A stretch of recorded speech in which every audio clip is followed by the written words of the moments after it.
Apa bacaannya? Ada dua jenis bacaan. Satu di Al-Baqarah ayat yang 255, dikenal dengan ayat kursi. Dibiasakan baca itu pasca sholat setelah zikir yang 3 kemarin. Anda baca Allahu la ilaha illa huwal hayyul la ta'khudhuhu sinatun, dan seterusnya sampai dengan ke ujungnya. Ayat yang disebut ayat kursi, permohonan berlindung kepada Allah Subhanahu wa taala. Orang yang membiasakan baca ayat kursi, baca.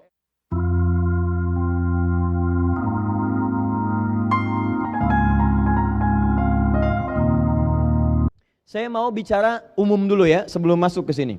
Fokus baik-baik. Sejak saat manusia pertama diciptakan oleh Allah, kemudian disampaikan misi kehidupannya, tugas hidupnya di hadapan para malaikat dan jin pada saat itu, seperti pernah sering saya sampaikan bahkan di tempat ini, maka terjadilah kemudian satu peristiwa. Manusia ini punya keunggulan, diberikan bekal pengetahuan dan ditugaskan membawa misi ke bumi. Quran surah kedua Al-Baqarah ayat 30. Wa idh qala rabbuka lil malaikati inni ja'ilun fil ardi khalifah. Siapa yang ditunjuk? Manusia, Adam namanya. Wa 'allama Adam al-asma'a kullaha. Secara singkat, Adam punya kelebihan kemampuan, maka dimintakan makhluk pada saat itu untuk hormat kepada Adam sebagai, ini yang paling penting, sebagai ketaatan atas perintah Allah. Di semua perbuatan kita itu, kalau diperintahkan oleh Allah, jangan dilihat perbuatannya, dilihat perintahnya. Kalau bukan perintah Allah, gak usah kita kerjakan, cuma karena perintah kita lakukan. Diminta semua sujud. Quran surah kedua Al-Baqarah ayat 34. Saya mulai dari yang keempat dulu. Wa idh qulna lil malaikati isjudu li Adama fasajadu. Ketika kami perintahkan pada semua malaikat dan termasuk kalangan jin yang hadir pada saat itu sujud hormat pada Adam. Semua sujud illa iblis, kecuali satu makhluk, iblis. Iblis. Satu makhluk ini. Siapa iblis itu? Disebutkan di Quran surah ke-18 ayat ke-50. Ini poinnya. Surat ke-18, surat ke-18 Al-Kahf ayat ke-50, paling kanan di pertengahan. Redaksinya awalnya sama dengan yang ini, cuma keterangan akhirnya berbeda. Wa idh qulna lil malaikati isjudu li Adama fasajadu illa iblis, sama persis. Ketika kami perintahkan pada semua malaikat dan jin untuk sujud hormat pada Adam, semua sujud hormat kecuali iblis. Siapa iblis? Kana minal jinni fa fasaqa an amri rabbi. Dia termasuk kalangan jin yang menyimpang dari ketentuan dan perintah Allah, jin yang fasik. Jin fasik. Fasik lawannya taat. Taat itu artinya taat pada perintah Allah. Artinya sebelum jin ini fasik, dia taat. Awas, hati-hati. Dia taat. Cuma dia saat itu tidak mau sujud, melanggar ketentuan Allah. Ditanya, diklarifikasi. Mudah bagi Allah untuk mengatakan kamu sombong. Aba wastakbar. Tapi kalau kemudian keluar dia langsung dari Allah, kamu sombong. Kamu tidak mau sujud karena sombong. Dia bisa mengatakan saya tidak kok. Maka caranya kata Al-Quran, perhatikan. Allah langsung menyampaikan klarifikasi lewat lisan jin ini supaya terdengar langsung oleh makhluk dan nanti dia tidak akan mengelak dari perbuatannya. Maka turun Quran surah ke-7 Al-A'raf dari ayat 11 sampai dengan 13-nya. Qala ma mana'aka alla tasjuda idh amartuk. Hei, kenapa kamu tidak mau sujud ketika aku perintahkan? Bukan sujudnya yang penting, tapi perintahnya. Ini perintah saya. Anda pun dalam sholat, kalau nggak mau sujud itu terserah. Anda sholat, tidak sholat, Allah nggak butuh dengan sholat Anda. Cuma ini perintah. Ketika Allah perintahkan, kita lakukan. Kata Allah, bukan karena sujudnya. Sujud itu nggak terlalu penting bagi saya. Ini perintah saya. Kenapa kamu nggak taat perintah saya? Apa jawabannya? Ana khairun minhu. Khalaqtani min narin wa khalaqtahu min tin. Saya lebih hebat dibandingkan dia. Kau ciptakan saya dari api, dia dari tanah. Tidak levelnya. Yang dari tanah itu harus disujudi oleh yang dari api. Api lebih hebat dibandingkan dengan tanah. Qala fakhruj, keluar kamu dari sini. Maka muncul, terlapisi dia oleh kesombongan-kesombongan. Sesuatu yang baik ditutup oleh yang jelek disebut dengan balasa. Yang tertutup ya disebut dengan iblis. Kalau yang jelek, aurat terbuka, jelek ditutup dengan yang baik, maka disebut dengan labisa. Tertutupnya disebut dengan libas. Makanya pakaian disebut libas. Karena pakaian menutup aurat yang tidak mau terbuka keluar. Tapi kalau yang baik ditutup oleh yang jelek, taat ditutup oleh fasik, maaf, rendah hati ditutup dengan sifat sombong, kejujuran ditutup oleh dusta, maka berubah kalimatnya di balasa, yang tertutup disebut dengan iblis. Makhluk ini disebut dengan iblis karena tertutup oleh sifat-sifat kesombongan pada saat itu. Yang jadi pertanyaan, ketika tertutup dengan kesombongan itu, apa yang dia kerjakan pada saat itu? Karena sombong telah melekat pada dirinya, maka hidayah sulit datang kepadanya. Karena itu Allah haramkan sifat sombong, karena kalau sudah sombong melekat pada diri makhluk, maka sulit mendapatkan hidayah dari Allah Subhanahu wa taala. Orang sombong itu dapat nasihat susah, Pak. Diingatkan sulit. Karena itu Allah menyampaikan dalam hadis qudsi, diharamkan kesombongan. Kesombongan, keagungan itu jubahku. Siapa yang berupaya untuk mendapatkan jubahku, mengenakan jubahku, maka haram bagi yang mencium bau surga. Nah, saya ingin teruskan, karena dia sudah sombong, padahal dia punya peluang untuk bertobat. Tapi karena tertutup dengan kesombongan, dia mengatakan, aku akan buktikan bahwa aku akan lebih hebat dibandingkan dengan Adam. Apa pembuktiannya? Saat Adam dimasukkan ke dalam surga, dia mengajukan permohonan kepada Allah. Ya Allah, beri kesempatan saya untuk menggoda Adam. Maka aku akan buktikan aku lebih hebat dibandingkan dengan Adam. Maka Adam dimasukkan ke dalam surga. Quran surah kedua ayat 35. Wa qulna ya Adam uskun anta wa zawjukal jannah. Tahan. Wa kula minha ragadan haitsu syi'tuma wa la taqraba hadhihi syajarata fatakuna minadh dhalimin. Adam, tinggal kamu di surga sementara dengan istrimu, pelajari kenikmatan surga, cari bekal di situ supaya kamu turun ke bumi jadi khalifah, kamu bisa menata bumi seperti surga. Dengan segala keindahannya, kenyamanannya, keenakannya. Makan ini tapi tinggalkan ini. Ini ujian. Jangan makan yang ini, jangan dekati pohon ini. Kalau kamu dekati, ini niscaya akan menjadikan kamu menyimpang dari ketentuan Allah Subhanahu wa taala. Zalim. Maka kemudianlah iblis mengajukan kepada Allah permohonan. Aku ingin buktikan aku lebih hebat dibandingkan Adam. Padahal kalau dia taubat bisa diampuni. Cuman karena sombong, hidayah tidak bisa masuk. Maka dia katakan, aku akan menggoda Adam untuk membuktikan aku paling hebat dibandingkan dengan Adam. Maka dia ajukan permohonan, dikabulkan pada saat oleh Allah untuk memberikan isyarat pada anak cucu Adam kemudian hari, bagaimana cara mengatasi godaan-godaan iblis itu. Mudah bagi Allah mengatakan, tidak, saya tidak perkenankan. Tapi kalau tidak diperkenankan pada saat itu, kita tidak punya pengetahuan, tidak punya pengalaman bagaimana cara menaklukkan iblis saat Adam dan anak cucunya turun ke bumi untuk menjalani misi kehidupan di bumi sebagai khalifah. Karena itulah kemudian iblis mulai menggoda Adam. Saat menggoda itulah namanya berubah. Perhatikan baik-baik. Namanya berubah dari iblis jadi setan. Di sini saya perlambat keterangannya. Ya, maaf tadi saya agak cepat sampaikan supaya cepat sampai ke tujuan. Perhatikan baik-baik. Saat belum mulai menggoda Adam, baru terkontaminasi, namanya iblis. Tapi saat mulai menggoda, dia berubah nama jadi setan, asy-syaitan. Quran surah ke-2 Al-Baqarah ayat ke-36. Perhatikan ayatnya. Fokus, saya agak lambatkan. Paling kiri agak sedikit ke bawah. فَأَزَلَّهُمَا الشَّيْطَانُ عَنْهَا فَأَخْرَجَهُمَا مِمَّا كَانَا فِيهِ. Maka setan mulai menggelincirkan Adam. Kalau tergelincir itu jatuh ke atas ke bawah? Pasti ke bawah. Tidak ada orang jatuh ke atas. Pasti ke bawah. Alhamdulillah. Jatuh ke bawah. Surga ada di mana? Di atas, di langit. Baik, di bawah langit ada apa? Bumi. Ini bahasa kiasan. Tadi di balaghah namanya majaz. Bahasa yang sangat indah. Terpeleset dari langit turun ke bumi. Ini bahasa kiasan. Maksudnya digodalah Adam itu dipelesetkan oleh Adam sehingga menjauh dari dipelesetkan oleh setan sehingga menjauh dari ketaatan kepada Allah Subhanahu wa taala. Secara singkat, iblis mulai menggoda Adam. Ketika menggoda Adam itulah berubah nama dari iblis jadi setan. Apa itu setan? Dari kata syaitan. Kita akan masuk pada inti bahasan kita. Fokus ya. Kita mulai di sini. Saya mau menulis di sini. Mohon izin saya tanya dulu. Ini kelihatan, Bu? Oh, jelas tidak, belum saya tulis ya. Kalau kelihatan bagus ya. Baik. Saya tulis dulu ya. Saya tulis dulu. Shin, ta, nun. Nah, sekarang kelihatan? Tidak juga. Masya Allah. Baik, saya boleh pinjam penghapus? Saya saja biar ya. Nah, saya hapus yang ini ya. Ini sudah diterangkan. Terutama yang sudah diterangkan. Saya hapus yang ini. Saya tulis agak besar ya supaya kelihatan. Nah, ya. Kalau nggak kelihatan juga dengan cara apa lagi saya mesti menulis? Syaitana. Kelihatan sekarang?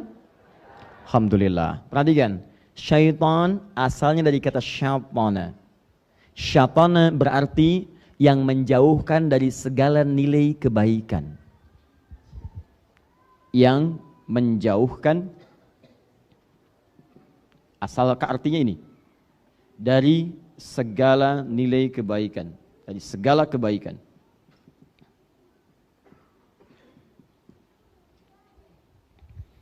Jadi kalau Anda akan mengerjakan kebaikan, tiba-tiba ada sesuatu yang menjauhkan, jangan lakukan, jangan kerjakan, tinggalkan itu.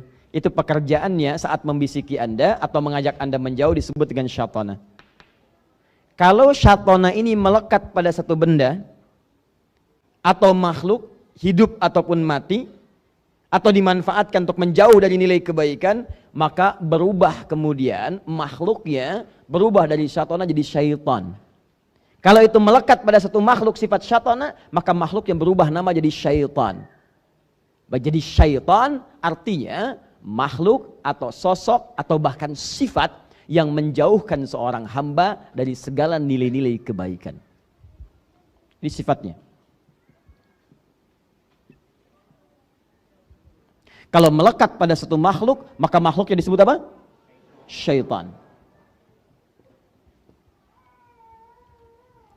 Makhluk pertama yang disebut syaitan oleh Allah Subhanahu wa taala yang menjauhkan Adam dari nilai-nilai kebaikan. Harusnya Adam taat. Harusnya yang dilakukan oleh Adam, ini makan yang ini, makan yang itu. Nikmati ini, jauhi pohon ini, jauhi. Kata syaitan, dekati, dekati, dekati. Mendekati tidak baik, menjauhi itu baik. Dijauhkan dari kebaikan, didekatkan kepada larangan. Berlakulah kemudian hal yang tidak disukai oleh Allah Subhanahu wa taala, mengerjakan yang tidak baik. Ketika mengerjakan yang tidak baik itu terpeleset Adam, bahasa Al-Qur'annya yang mempelesetkan setan. Kenapa disebut setan? Karena dia menjauhkan dari nilai-nilai kebaikan yang ditetapkan oleh Allah Subhanahu wa taala. Paham sampai sini? Saya ingin kita paham dulu teman-teman sekalian, Bapak dan Ibu. Jadi kesimpulannya, setiap ada yang menjauhkan dari kebaikan, maka namanya apa? Ingat baik-baik, ingat namanya apa? Ulangi namanya apa? Jadi ingat, fokus baik-baik. Kalau ada manusia yang menjauhkan dari kebaikan, maka sifatnya apa namanya? Apakah ada manusia yang disebut setan? Ada. Ada. Buka Quran surah ke-6 ayat 112. Quran surah ke-6 ayat 112. Fokus baik-baik. Al-An'am ayat 112, paling kiri sebelah atas. Ya. Awal juz yang ke-8. Wa kadzalika ja'alna likulli nabiyyin aduwwa syayatinal insi wal jin. Yuhi ba'dhum ila ba'dhin zukhrufal qawli ghurura. Ada ayatnya? Demikianlah kami tetapkan, kami jadikan bagi setiap nabi itu punya musuh. Siapa musuhnya? Golongan-golongan setan. Apa yang dimaksud setan? Tadi saya kembalikan, yang menjauhkan dari nilai-nilai kebaikan. Saya tanya pada Bapak dan Ibu, maaf ya, saya tanya dulu sebentar. Kalau nabi ngajak pada kebaikan atau keburukan? Pasti baik. Ayo sholat, ayo berkata yang baik, ayo jujur, ayo tawadhu, rendah hati, ayo terapkan nilai kebaikan dalam kehidupan masyarakat, jauhkan dari korupsi, jauhkan dari dusta, jauhkan dari fahsya, jauhkan dari yang kotor, semua baik. Cuma dia punya lawan, lawannya disebut dengan setan. Kenapa disebut setan? Karena saat Nabi mengajak pada yang baik, dia mengajak pada yang buruk. Gak benar itu, korupsi aja yuk korupsi. Gak benar itu, bohong aja yuk bohong. Gak benar itu, jorok aja yuk jorok. Ketika para Nabi mengajak pada kebaikan, maka lawannya mengajak kepada keburukan. Lawannya mengajak pada keburukan punya sifat yang melekat dengan nama yang sama, setan. Yang paling bahaya ketika disebutkan setannya disebut syayatinal insi wal jin. Setan dari kalangan manusia. Jadi sifat ini mengajak pada kejelekan ini bukan hanya melekat pada diri iblis yang asalnya jin, tapi juga bisa berpotensi melekat pada manusia. Jadi ada manusia wujudnya manusia, tapi membawa misi-misi setan, yaitu menjauhkan ketaatan dari Allah Subhanahu wa taala. Hati-hati. Dan ini yang paling susah, setan manusia lebih susah menghadapinya dibandingkan dengan setan jin dari kalangan iblis. Paham sampai sini? Pengantarnya paham?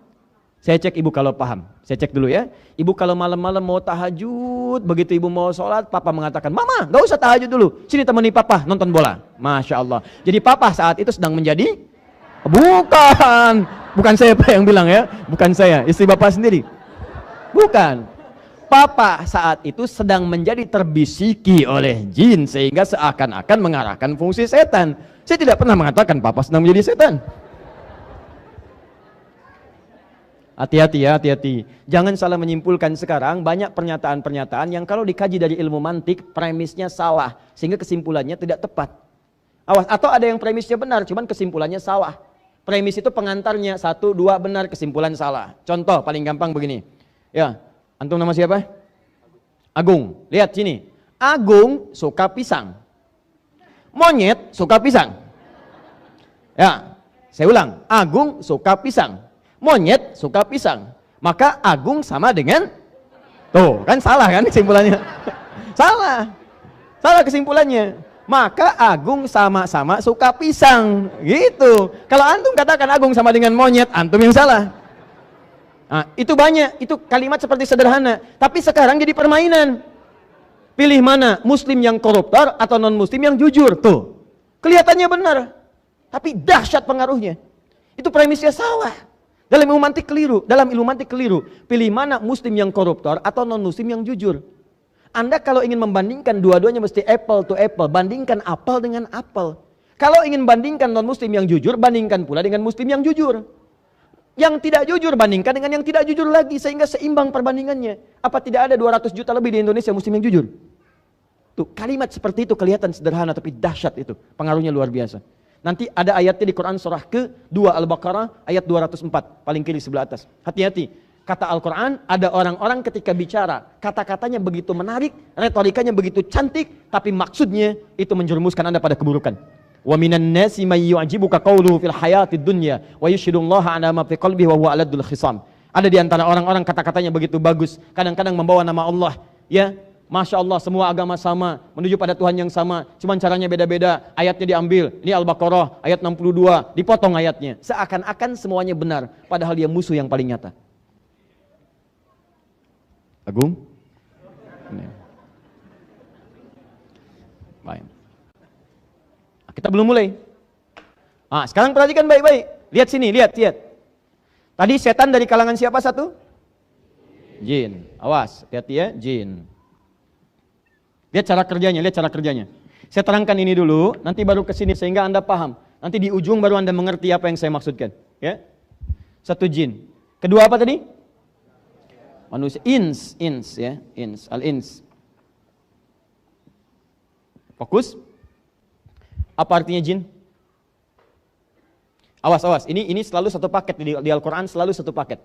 Seringkali jadikan sepaket. Setiap ada jin, ada ins. 18 kali pasangan ini disebutkan dalam Al-Quran. Ya ma'syaral jinni wal wa ma khalaqtul jinna wal. Dan kalau ini dijamakkan, ini ikut jamak. Ini jamaknya jinnah, jinnatun. Ini jamaknya nas, nasun. Disebutkan 241 kali. Begitu jinnah disebut, nasnya ikut. Minal jinnati wan nas. Perhatikan baik-baik. Ini jin, ini ins.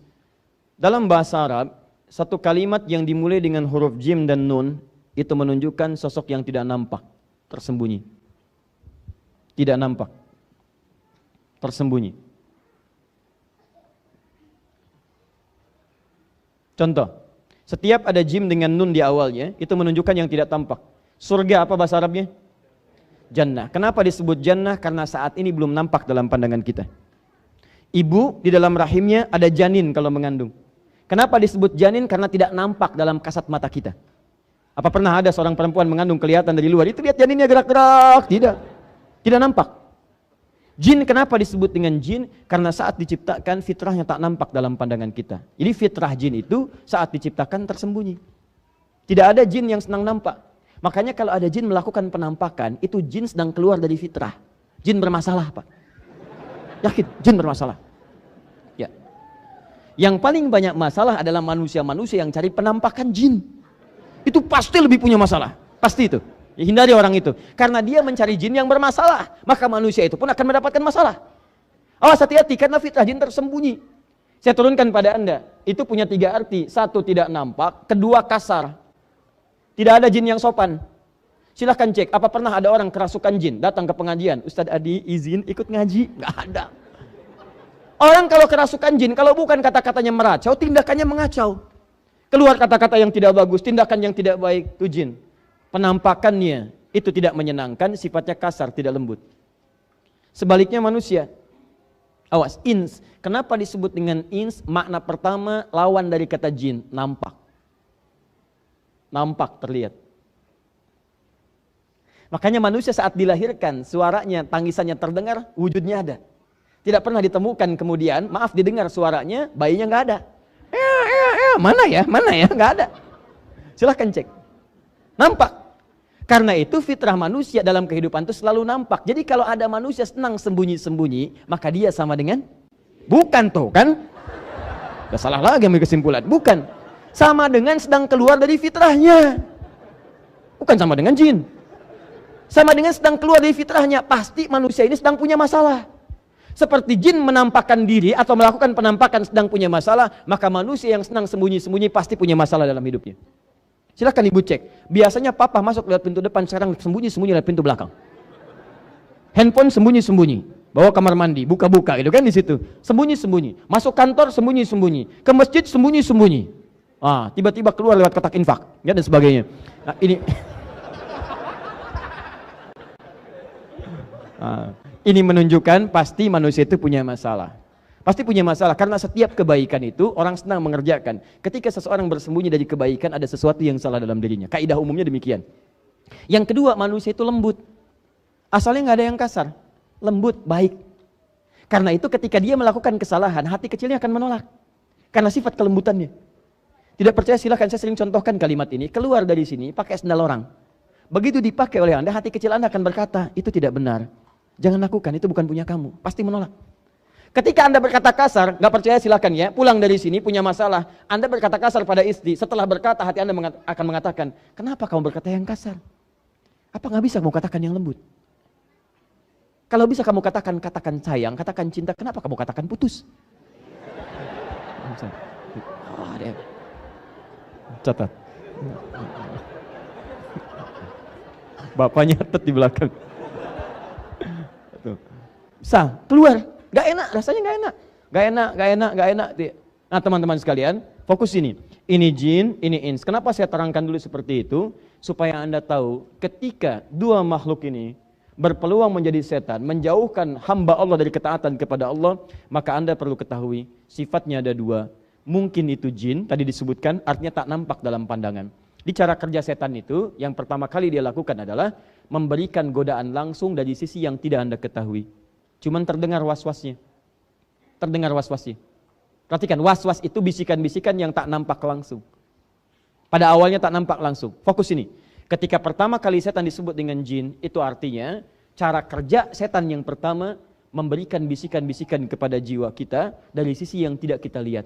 Seakan-akan sudah ada bisikannya dalam dirinya.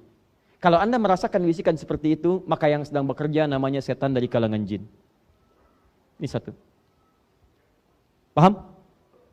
Pernah mendengar bisikan ini? Azan berkumandang, Allahu Akbar, Allahu Akbar. Sudah selesai, la ilaha illallah. Selesai, tiba-tiba ada bisikan, salat nomor 2, nomor 1, terusin dulu aja makannya. Pernah dengar? Sinetronnya mau berakhir. Padahal orangnya tak nampak dalam pandangan kita. Sosoknya gak kelihatan. Itu artinya ada jin yang sedang berperan, membisikkan-bisikan pada diri kita. Itu setan, dari kalangan iblis. Baik, tahan sebentar. Pernah merasakan seperti ini? Begitu sudah selesai wudhu, tiba-tiba setelah selesai mau sholat, dalam diri kita tiba-tiba ada perasaan, kamu sebetulnya udah wudhu belum? Kayaknya batal nih tadi. Kayaknya batal kamu. Pernah punya perasaan begitu? Pertanyaan saya, kelihatan gak yang membisikkan itu? Enggak, itu jin. Setan dari kalangan jin. Baik, pernah punya perasaan begini setelah ibu pulang dari mall, sampai ke rumah, ngobrol malam dengan suami, tahu nggak tadi ada tas bagus banget saat di mall? Pernah begitu? Nanti suami ibu mengatakan, mah, tas itu kan fungsinya cuma untuk menampung barang-barang yang ringan, ada uang, ada kartu, ada macam-macam, ada mushaf, sederhana nggak apa-apa mah, yang penting bisa mengantarkan mama ke surga. Kata mama, iya Pak ya, betul. Tapi yang tadi juga bagus kok Pak, bisa mengantarkan ke surga. Anda pulang dari pasar, ada barang yang diingat. Anda pulang dari mall, ada barang yang ingin dibeli. Tidak terbeli, masuk dalam pikiran. Pernah begitu? Baik, itu setan, ada setannya, kalangan jin. Fokus, awas hati-hati. Pernah menemukan DKM berselisih di masjid? Pernah, itu ada setan. Setan dari kalangan jin. Awas hati-hati. Pernah antum di kantor ada dorongan-dorongan untuk berbuat yang tidak pantas? Baik, kalau antum sudah naik levelnya, ada sekretarisnya, Masya Allah, satu ruangan dengan sekretaris laki-laki perempuan? Perempuan. Lihat ibu di rumah cuma 3 jam, sekretaris 8 jam, boleh masuk. Hati-hati, dorongan-dorongan tidak baik di jalan, lewat, tampilan, gambar macam-macam, tiba-tiba muncul syahwat. Pernah ada perasaan seperti itu? Tuh, lihat. Antum kalau lihat iklan shampoo, yang dilihat shampoo-nya apa orangnya? Tuh. Ada setannya. Tapi tak nampak. Jadi seakan-akan dorongannya dalam jiwa. Ada dorongan sesuatu muncul dalam diri kita tuh. Siapa itu? Yang mendorong itu pada keburukan, jelas namanya setan. Kalau tak nampak berarti jin. Jadi cara kerja setan yang pertama, dia membisikkan langsung pada jiwa kita tanpa perantara. Dan itu disebutkan janji dalam Al-Quran surah keempat An-Nisa ayat ke-117 sampai dengan 118. Kalau dibaca dari ayat 116 yang akan nyambung sampai ke bawah. La'anahullah.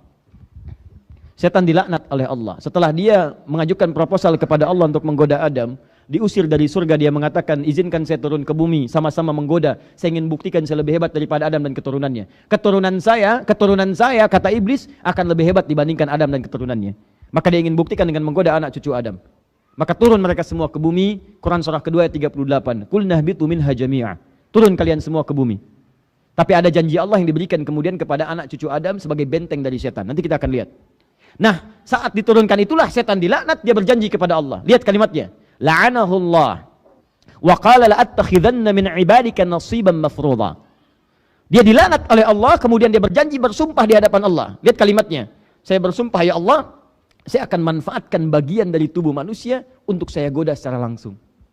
Digoda secara langsung tanpa perantara. Bagian dari tubuh manusia itu yang disebut dengan nafsu namanya. Nafsu. Nafsu nama lainnya disebut dengan fujur. Jadi kalau nafsu itu dalam dirinya, rambatannya disebut fujur. Jadi dia masuk ke dalam nafsu. Nah, nafsu.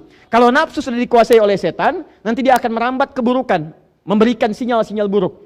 Buka Quran surah ke-12 ayat 53. Wa ma ubarri'u nafsi innan nafsa la'ammaratun bisu. Saya tidak bisa menjadikan diri saya suci karena ada nafsu. Nafsu itu seringkali mengarahkan pada keburukan. Siapa yang mengarahkan? Setan. Dia masuk ke nafsu, dia bisikan. Nah, ketika itu merambat, masuk ke mata, maka mata melihat pada yang tidak baik. Masuk ke lisan, lisan bicara pada yang tidak baik. Masuk ke tangan, tangan mengerjakan hal yang tidak pantas. Masuk ke kaki, kaki berjalan dengan cara yang tidak elok, tidak baik. Maka rambatannya disebut dengan fujur. Nama lain nafsu itu fujur. Saat kita tercipta sudah ada fujur dalam diri kita. Quran surah ke-91 ayat 7 sampai 10. Wa nafsi wa ma sawwaha fa alhamaha fujuraha wa taqwaha. Fokus. Ingat baik-baik. Maka yang pertama kali dilakukan oleh setan, dia akan menggoda langsung ke dalam jiwa manusia yang disebut dengan nafsu. Dia akan manfaatkan nafsu. Masuk ke nafsu. Nih. Awas, lihat baik-baik. Hati-hati ya, hati-hati. Mau sholat, masuk nafsu, bisa gagal sholat. Mau tahajud, digoda lewat nafsu, bisa gagal tahajud. Mau baca Quran, dibikin ngantuk. Ya, mau sedekah, dibikin takut miskin. Mau dibuat kemudian macam-macam, dibuat supaya menjauh dari segala nilai kebaikan. Mau berbuat baik silaturahim, diputus dengan pertengkaran, diputus dengan perselisihan. Mau datang ke pengajian, datang bisikan-bisikan yang menjauhkan dan sebagainya. Bahkan yang paling dahsyat, peserta pengajian satu dengan yang lain bisa dibuat berantem, berselisih, saling menjelekkan dan sebagainya. Dia tidak sadar dia sedang dikuasai oleh setan. Kalau Anda tidak kenal setan yang mana yang menggoda Anda, maka disitulah bencananya akan muncul. Anda sulit untuk menghindarinya. Maka dari itu Bapak dan Ibu sekalian, teman-teman sekalian, pertama kali kita diajarkan pasca sholat untuk berlindung kepada Allah Subhanahu wa Ta'ala dari segala jenis setan yang kemungkinan akan selalu lekat menggoda dalam kehidupan kita. Awas, setiap selesai sholat. Kenapa setiap selesai sholat diajarkan zikir? Supaya dengan zikir ini dijaga, dibentengi kita dari setan. Karena orang-orang yang tak mampu berzikir itu yang disenangi oleh setan. Buka Quran surah 43 ayat 36.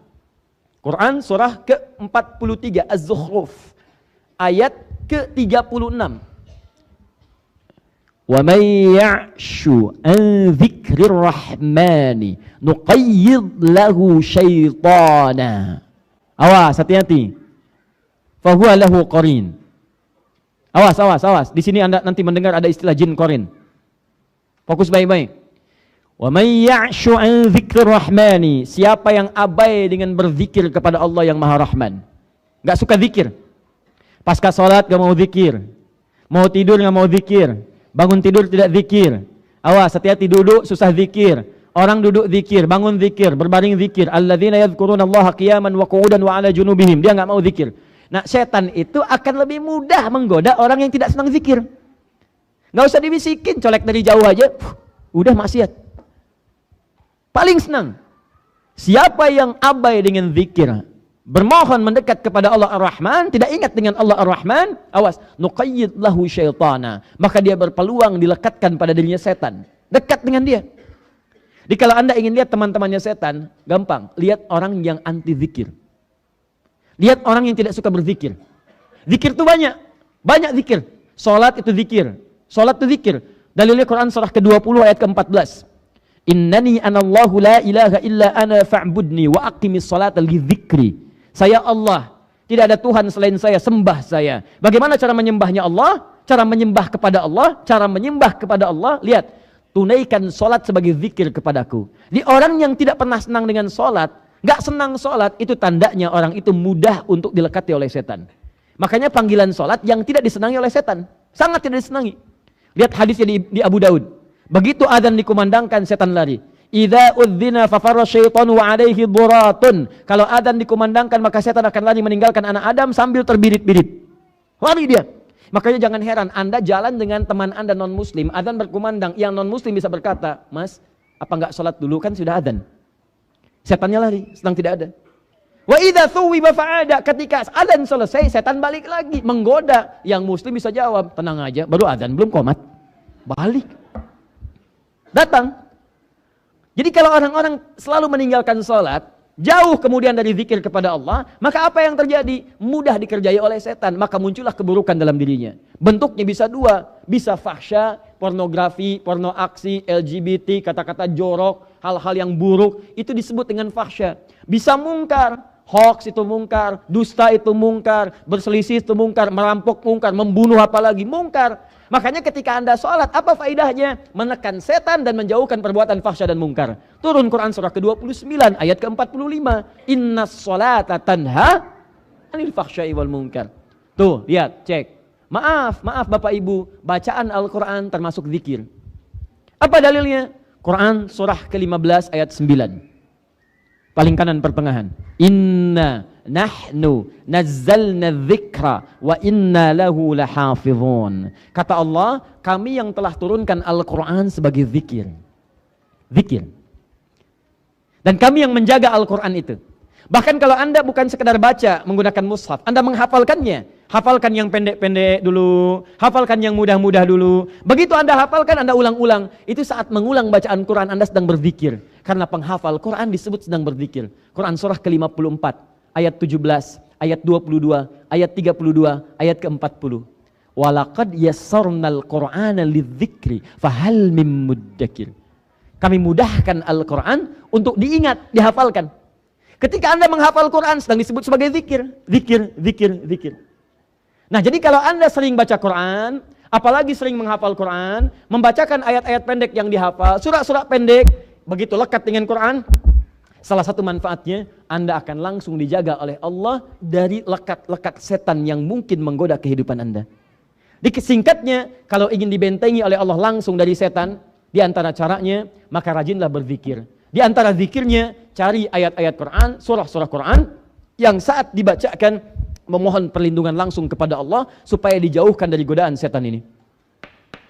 Karena sepanjang hidup, maaf ya, selama kita hidup, mustahil kita bisa menghindar dari godaan setan. Tapi kita bisa membentengi diri kita dari setan, supaya dia lemah untuk menggoda diri kita. Paham sampai sini? Nah sekarang pertanyaannya Ustadz, kalau Ustadz katakan ada surah-surah dalam Al-Quran yang saat kita baca akan dilindungi oleh Allah kita dari godaan-godaan setan, surat apa saja itu? Bagaimana cara mengamalkannya? Maka disebutkanlah di contohnya Abu Daud, nomor hadis 1523, juga An-Nasai, nomor hadis 1337. Apa bacaannya? Ada dua jenis bacaan. Satu, di Al-Baqarah ayat yang 255, dikenal dengan ayat kursi. Dibiasakan baca itu pasca sholat, setelah zikir yang 3 kemarin. Anda baca Allahu la ilaha illa huwal hayyul la ta'khudhuhu sinatun Dan seterusnya sampai dengan ke ujungnya. Ayat yang disebut ayat kursi, permohonan berlindung kepada Allah Subhanahu wa taala. Orang yang membiasakan baca ayat kursi, baca ayat kursi, baca ayat kursi, maka ayat itu akan melempar setan yang menggoda dia di sekitarannya. Bukan tidak menggoda, sebelum menggoda Allah jauhkan. Sehingga seakan-akan Anda tidak tergoda. Mau sholat, orang lain sudah adzan, masih nunggu qomat. Anda sebelum adzan sudah siap-siap. Karena setan gak punya kemampuan menggoda Anda. Ya ini kelihatan seperti biasa, tapi kalau Anda biasakan, Allahu la ilaha illa huwal hayyul qayyum, la ta'khudhuhu sinatun wa la naum, lahu ma fis samawati wa ma fil ardh, sampai dengan ujungnya, maka kebiasaan itu akan bersemayam dalam diri Anda, menjadikan Anda terlindungi. Begitu setan akan menggoda, maka dijauhkan oleh Allah Subhanahu wa taala. Silahkan cek hasilnya. Kalau nggak percaya silahkan cek hasilnya. Ayat itu akan melempar setan seketika. Lempar. Ya, kalau dia nggak mau menjauh, lempar sekali dengan kursinya, bukan dengan ayatnya saja.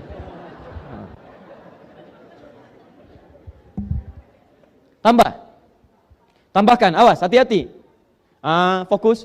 Masih ingat cara kerja setan tadi? Pertama menggoda secara langsung, melalui bisikan, disebut dengan waswas. Baik, yang membisikkan langsung namanya apa tadi? Setan dari kalangan jin.